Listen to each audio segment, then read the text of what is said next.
Dear Mr. President, dear guests, ladies and gentlemen, I welcome President of European Council. Very glad to host you, Mr. President.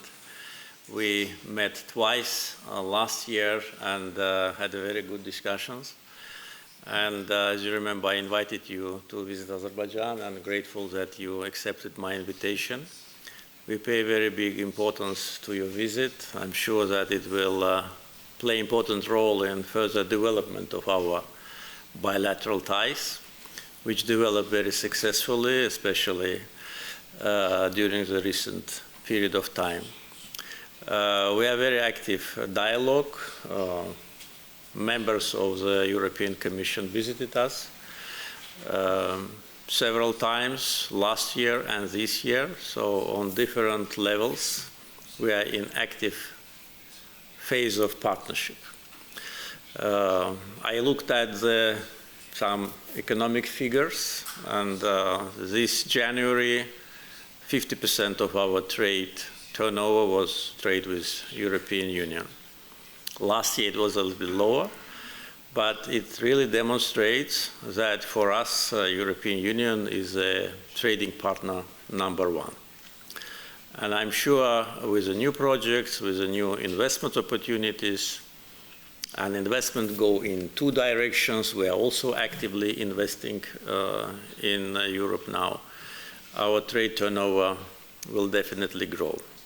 Important part of our partnership always was, is, and definitely will be cooperation in the energy field, especially after 2022 when we signed with the European Commission a document on strategic partnership in the energy field. And since that time, we increased our gas export to European countries with respect to the volumes and with respect to the number of countries. Today, 10 members of European Union receive gas from Azerbaijan, and the total number of countries is 16. And by this number, we are number one in the world supplying gas by pipelines. 16 countries today are receiving Azerbaijani gas, so our role in the energy security for many countries is growing. European market for us makes half of our total gas export with the potential to grow. Just in the beginning of this month, we held annual meeting of the Southern Gas Corridor Advisory Council, the event which is co-hosted by Azerbaijan and European Commission. And in my remarks there, I informed the audience that we are planning to increase gas production this year. We'll start producing gas from the new field. And in 2-3 years from now, if everything goes according to the schedule, we will have minimum 10 billion cubic meters of gas, more than what we have today. Another area of our energy cooperation is renewables, which also has a great potential. We are investing largely into wind, solar, and hydropower. And our plan is in 5-6 years to have about from 6 to 8 gigawatt of renewable energy, which is ready for export. So now we are working with European partners on transmission lines, on subsea cables, on different other segments of energy infrastructure. So today when you arrived, we both mentioned that it's a very sunny day in Baku, so the spring is coming. Actually, we have, I think, more than 300 sunny days here, and maybe even more windy days. So, as you can imagine, wind and solar energy has a great potential here. And of course, we are looking for better interaction, because you have to work with many countries before reaching the European continent so that all the transit arrangements are met. And of course, connectivity is also an important part of our bilateral portfolio, especially now after we reached peace agreement, which was initialed with Armenia, the new opportunities for new extension for the middle corridor, obviously increasing our optimism. As I told Mr. President, we are living in peace only for 7 months. Our independence was restored in 1991, and only for 7 months we live in peace. But already we feel the benefits of that, and I'm sure that peace with Armenia will be forever. And also we started trade. We started supplying of critical oil products to Armenia. We lifted all the restrictions on the transit of cargo from other countries to Armenia through Azerbaijan's territory. And this is once again a demonstration of our strong political will, because we not only achieved peace on the paper, which was initialed by 2 countries, but we have peace on the ground also. And this is also important, because sometimes documents on the paper remain as it is for a long time. In our case, from the last bloody military clash with Armenia, September 2023, to peace, August 2025, less than 2 years have passed. And I think this is the best indicator that nations and peoples can reconcile if both sides demonstrate political will and commitment to peace. There can be nothing better than peace. Believe me, we know what it is to live at the situation of war or to be at war. So countries like ours, they value peace maybe more than any other. So our agenda really is very broad. We, of course, discussed security issues in the region close to our boundaries. We will continue our interaction later today. And once again, thank you, Mr. President, for being with us, and wish you a pleasant stay. Good afternoon. First of all, it is a pleasure to be here in Baku, and thank you, President Aliyev, for your invitation and for your gracious welcome, in particular in the challenging context of the rapidly evolving geopolitical situation in the region. And I would express the European Union full solidarity with the people of Azerbaijan.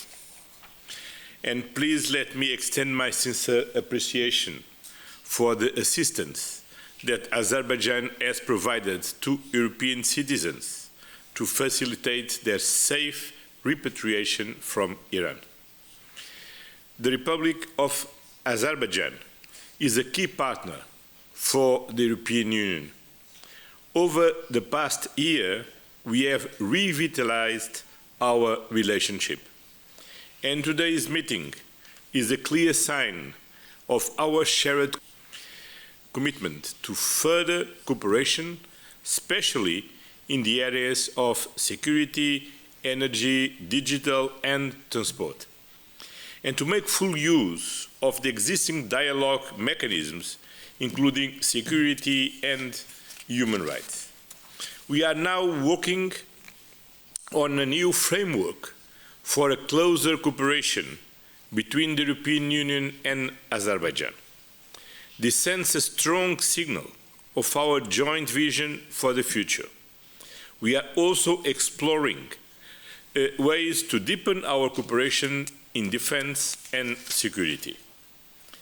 Energy security is a cornerstone of our bilateral cooperation, as the President Aliyev said. 4 years ago, in Versailles, the European Council made the decision to diversify our supply sources for gas, oil, and coal. And Azerbaijan has been central to this effort, thanks to the Southern Gas Corridor. And today, the impact is clear.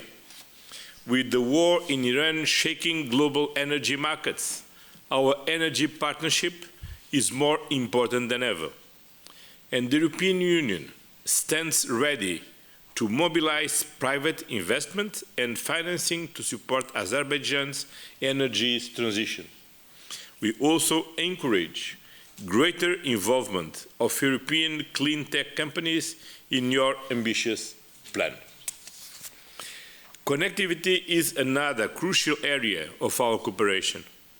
The development of the Middle Corridor represents a strategic opportunity for new transport connections. Completing the Baku-Nakhchivan rail link would be essential in that regard. By enhancing trade resilience between Europe and Asia, we can create jobs, drive growth, and strengthen our economies together. The European Union shares Azerbaijan's objective for a peaceful, stable, interconnected, and prosperous South Caucasus. The progress made in the peace process with Armenia is historic. The Washington agreements reflect your commitment to dialogue and reconciliation, and the European Union stands with you in supporting their full implementation.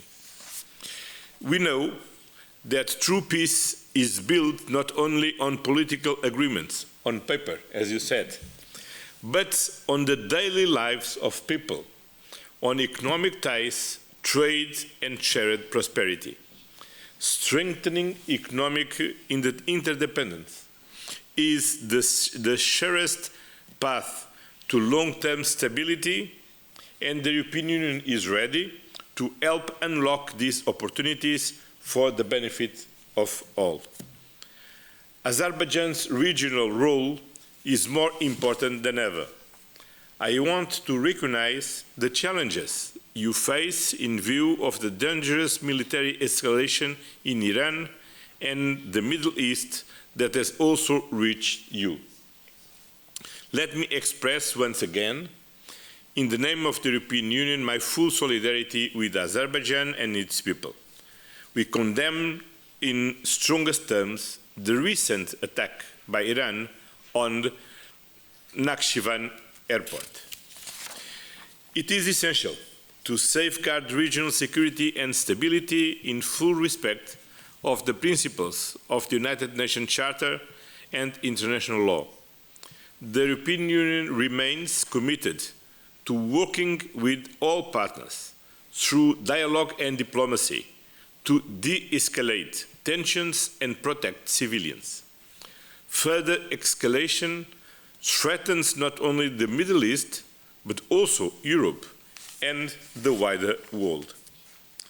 Because it's the latest development in the worrying trend of violent action in contradiction of international law.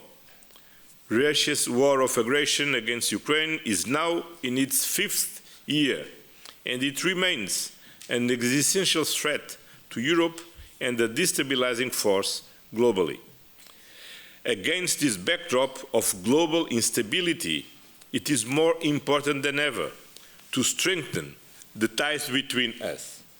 We look forward to Azerbaijan hosting in 2028 the summit of the European political community. In closing, let me reiterate, the European Union is committed to working with Azerbaijan to turn today's challenges into tomorrow's opportunities. Your leadership is essential, and our partnership is strong. Together, we can expand it even further for the benefit of both our peoples. I'm looking forward to hosting you in Brussels in the coming months. Thank you very much, Mr. President. Thank you.